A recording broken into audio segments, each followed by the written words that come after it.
নির্বাচনী প্রতিশ্রুতি বাস্তবায়নে নতুন যুদ্ধ শুরু করেছে বিএনপি। ৫ হয়ে প্রণাম করলেন নরেন্দ্র মোদী। দুর্নীতির খবর প্রকাশ করলে প্রথম চাপ আসে মালিকের ওপর।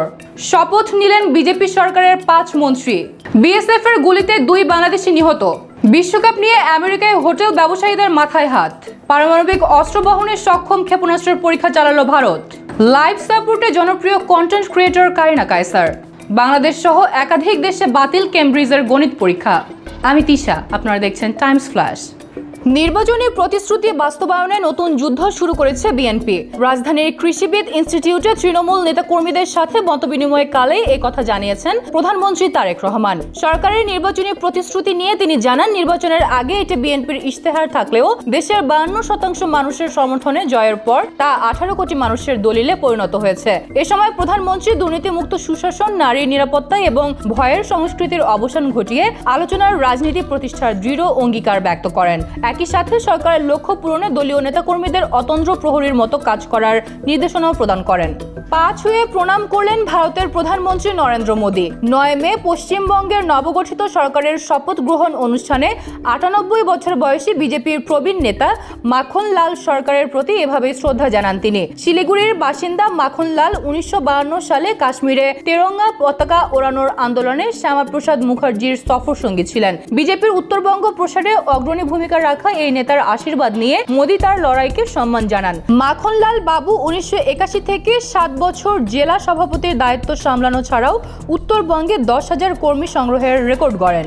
দুর্নীতির খবর প্রকাশ করলে প্রথম চাপ আসে মালিকের ওপর। বাংলাদেশ জার্নালিজম কনফারেন্সে এমন দাবি করেছেন হামিম গ্রুপের এমডি একে আজাদ। তিনি জানান, অনুসন্ধানী প্রতিবেদনে অভিযুক্তদের মন্তব্য নিতে গেলেই মালিক পক্ষকে সংবাদ বন্ধের অনুরোধ বা হুমকি দেওয়া হয়। সরাসরি চাপে কাজ না হলে প্রভাবশালী মহল, গোয়েন্দা সংস্থা বা সরকারের উচ্চ মহলকে ব্যবহার করা হয়, যার ফলে অনেক সময় বস্তুনিষ্ঠ খবর প্রকাশ বাধাগ্রস্ত হয়। এ সময় তিনি গণমাধ্যমের পূর্ণ স্বাধীনতা নিশ্চিত করতে মালিক পক্ষের ব্যবসায়িক নিরাপত্তার পাশাপাশি সাংবাদিকদের পেশাগত সুরক্ষার দাবি জানান। একই সাথে গণমাধ্যমের স্বাধীনতা রক্ষায় নিজের মালিকানাধীন দৈনিক সমকাল বা চ্যানেল 24 এর যে কোনো একটিকে ট্রাস্টের হাতে ছেড়ে দেওয়ার প্রস্তাবও দেন।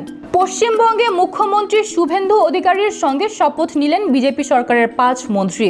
পশ্চিমবঙ্গের রাজনীতিতে গুরুত্বপূর্ণ অবদান রাখার পুরস্কার হিসেবে বিজেপি সরকারের মন্ত্রিসভায় স্থান পেয়েছেন অগ্নিমিত্রা পাল, ক্ষুদিরাম টুডু, নিশীথ প্রামাণিক, অশোক কীর্তনিয়া ও দিলীপ ঘোষ। বিধানসভা নির্বাচনে দিলীপ ঘোষ, খড়গপুর থেকে আসানসোল দক্ষিণ আসন থেকে অগ্নিমিত্রা পাল, বনগাঁ থেকে অশোক কীর্তনিয়া, কোচবিহার থেকে নিশীথ প্রামাণিক আর বাঁকুড়ার রানীবাঁধ আসন থেকে লড়াই করে জয় পেয়েছেন ক্ষুদিরাম টুডু। তবে তারা মন্ত্রিসভার কোন দপ্তরের দায়িত্ব পালন করবেন তা এখনো আনুষ্ঠানিকভাবে নিশ্চিত করেনি বিজেপি।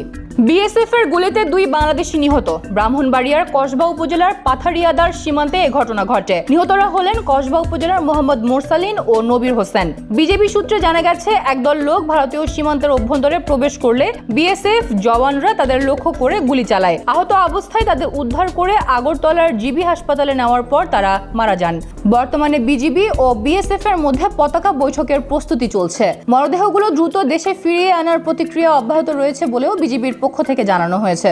বিশ্বকাপ নিয়ে আমেরিকায় হোটেল ব্যবসায়ীদের মাথায় হাত। প্রত্যাশিত বুকিং না হওয়ায় বড় ধরনের লোকসানের আশঙ্কা করছেন দেশটির ব্যবসায়ীরা জানিয়েছেন, বর্তমানে 11টি আয়োজক শহরের প্রায় 80% হোটেলের বুকিং প্রত্যাশার চেয়ে অনেক নিচে অবস্থান করছে। সংকটের প্রধান কারণ হিসেবে তারা চিহ্নিত করেছেন কঠোর মার্কিন ভিসা নীতি, ভূ রাজনৈতিক অস্থিরতা, আকাশচুম্বী বিমান ভাড়া ও টিকিটের অস্বাভাবিক দাম বৃদ্ধিকে। চলমান পরিস্থিতি বিবেচনায় এই মেগা ইভেন্টকে এখন নন ইভেন্ট হিসেবে গণ্য করছেন ফিলাডেলফিয়া ও সান ফ্রান্সিসকোর মতো শহরের অনেক হোটেল মালিকরা। পারমাণবিক অস্ত্র বহনের সক্ষম ক্ষেপণাস্ত্রের পরীক্ষা চালালো ভারত। ওড়িশার আব্দুল কালাম দ্বীপ থেকে অগ্নি 5 এর একটি অত্যাধুনিক সংস্করণের সফল উৎক্ষেপণ করেছে দেশটি। নয়াদিল্লির দাবি, MIRV প্রযুক্তিতে সজ্জিত আন্তঃমহাদেশীয় ব্যালিস্টিক ক্ষেপণাস্ত্রটি পৃথক লক্ষ্য বস্তুতে নির্ভুলভাবে আঘাত হানতে সক্ষম। একাধিক পারমাণবিক ওয়ারহেড বহনে সক্ষম ক্ষেপণাস্ত্রটির সফল উৎক্ষেপণকে কৌশলগত সামরিক সক্ষমতার নতুন মাইলফলক হিসেবে অভিহিত করেছে দেশটির প্রতিরক্ষা মন্ত্রণালয়। সামরিক বিশেষজ্ঞদের মতে এই পরীক্ষার মাধ্যমে দিল্লি ভারত মহাসাগরীয় অঞ্চলে তাদের আধিপত্য বিস্তারের জানান দিল, যা এই অঞ্চলের সামরিক সক্ষমতা অর্জনে গুরুত্বপূর্ণ প্রভাব ফেলতে পারে। লাইফ সাপোর্টে জনপ্রিয় কন্টেন্ট ক্রিয়েটর কারিনা কায়সার।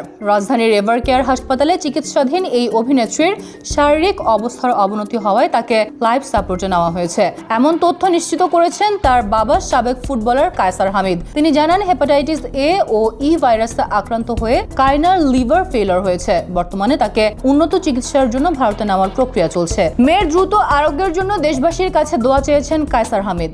বাংলাদেশ সহ একাধিক দেশে বাতিল ক্যামব্রিজের গণিত পরীক্ষা। সামাজিক যোগাযোগ মাধ্যমে প্রশ্নপত্র ছড়িয়ে পড়ার প্রমাণ পাওয়ায় এই কঠোর সিদ্ধান্ত নিয়েছে ক্যামব্রিজ। প্রতিষ্ঠানটির এই সিদ্ধান্ত বাংলাদেশ সহ আফ্রিকা, ইউরোপ, মধ্যপ্রাচ্য ও দক্ষিণ এশিয়ার বিভিন্ন দেশের জন্য প্রযোজ্য হবে। মেধার সঠিক মূল্যায়ন নিশ্চিতে কর্তৃপক্ষ আগামী 9 জুন নতুন প্রশ্নপত্রের পুনঃ পরীক্ষা নিবে, আর ফলাফল প্রকাশের পূর্ব নির্ধারিত তারিখ 11 আগস্ট অপরিবর্তিত থাকবে। এই জালিয়াতির সঙ্গে জড়িতদের বিরুদ্ধে স্থায়ী বহিষ্কার সহ কঠোর আইনগত ব্যবস্থা নেওয়ার ঘোষণা দিয়েছে ক্যামব্রিজ কর্তৃপক্ষ।